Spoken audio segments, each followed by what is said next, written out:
Apa yang bisa kita pelajari dari pengadilan Yesus? Pengadilan terhadap Yesus adalah pelanggaran hukum dari awal sampai dengan akhir. Disidangkan di malam hari tanpa saksi yang konsisten dan dengan tuduhan yang berubah-ubah. Tapi Yesus tidak melawan. Ia diam, ia berdiri dalam kebenaran. Apa yang bisa dunia hukum pelajari dari respon terhadap ketidakadilan? Bagaimana kita sebagai orang Kristen bersikap saat kebenaran dikorbankan demi kekuasaan?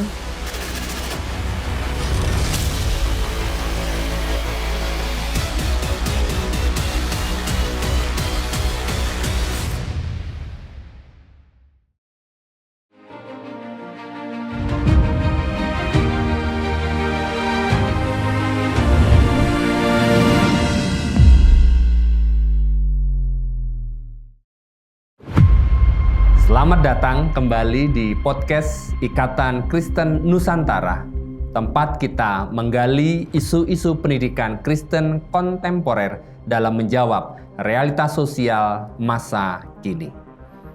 Saya akan mendiskusikan satu tema, yaitu Yesus dan hukum. Apa yang bisa kita pelajari dari pengadilan Yesus? Kisah penyaliban Yesus sering kita renungkan dari sisi spiritual. Tetapi bagaimana jika kita melihatnya dari sisi hukum? Apakah pengadilan terhadap Yesus adalah proses hukum yang adil? Dan apa dampaknya bagi pemahaman kita tentang keadilan? Mari kita telusuri bersama pengadilan paling terkenal dalam sejarah manusia dan apa yang bisa dipelajari dari hukum dan pendidikan Kristen. Kita akan membahas yang pertama, proses hukum terhadap Yesus. Dalam catatan Injil, Yesus menjalani serangkaian pengadilan dari Sanhedrin ke Herodes lalu ke Pontius Pilatus. Namun para ahli hukum menilai bahwa proses ini cacat secara prosedural dan substansial. Dr. David Chapman, Profesor Perjanjian Baru di Covenant Theological Seminary, pengadilan Yesus adalah gabungan dari manipulasi kekuasaan, tekanan politik, dan pengabaian hukum Yahudi dan Romawi.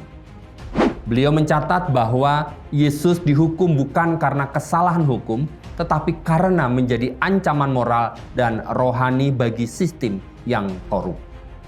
Beberapa kejanggalan hukum dalam proses ini antara lain, pengadilan dilakukan malam hari, dan ini sangat bertentangan dengan hukum Yahudi. Kemudian tidak ada saksi yang konsisten.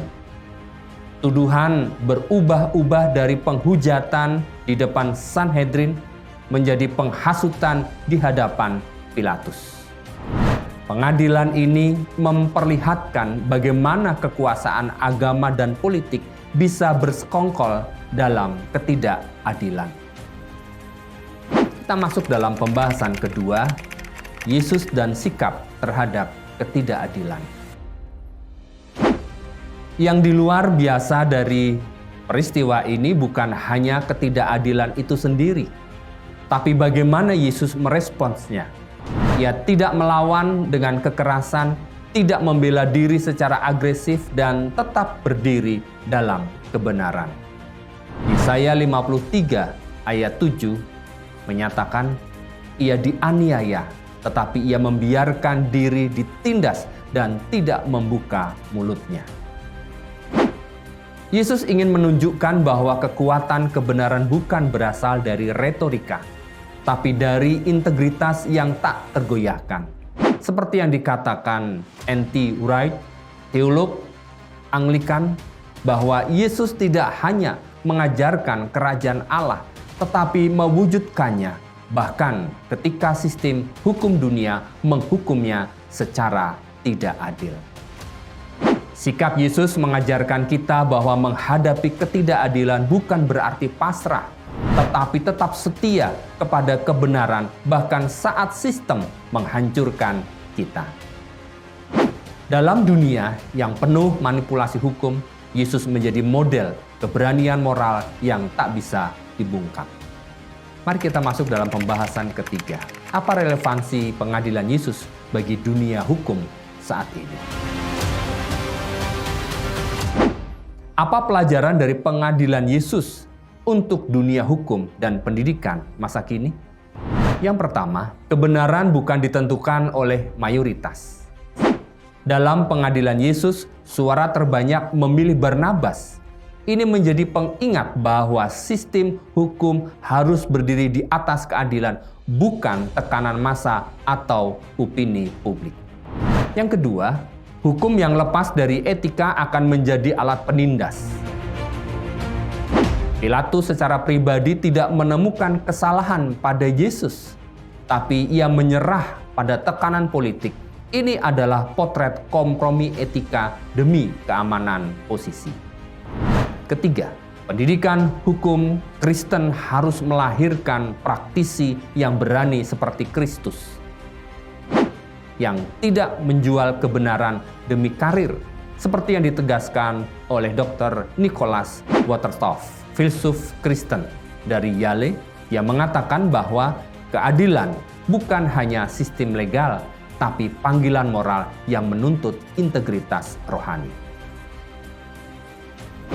Artinya, pengadilan Yesus seharusnya menggugah kita untuk tidak hanya mengejar keahlian hukum, tetapi membangun keberanian untuk berkata cukup saat sistem menyimpang. Akhirnya, pengadilan Yesus adalah momen kegelapan hukum, tapi juga puncak dari terang kebenaran. Kita belajar bahwa keadilan seringkali tidak menang dalam ruang sidang, tetapi tetap menang di hati orang yang berpegang teguh pada kebenaran Allah.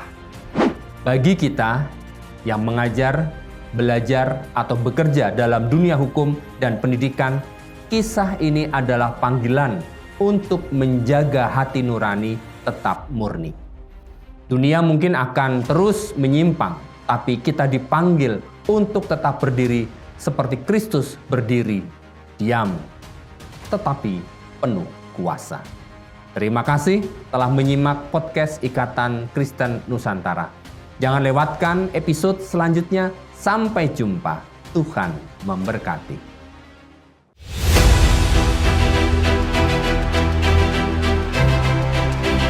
Ikatan Kristen Nusantara adalah komunitas lintas denominasi. Ayo, kita berkolaborasi dengan kasih, bersinergi dengan semua gereja dan lembaga Kristen lainnya untuk membina dan memberikan beasiswa kuliah bagi anak-anak Kristen yang berprestasi namun terkendala biaya, supaya anak cucu mereka akan perkasa di bumi dan keselamatan yang dari Tuhan sampai ke ujung bumi.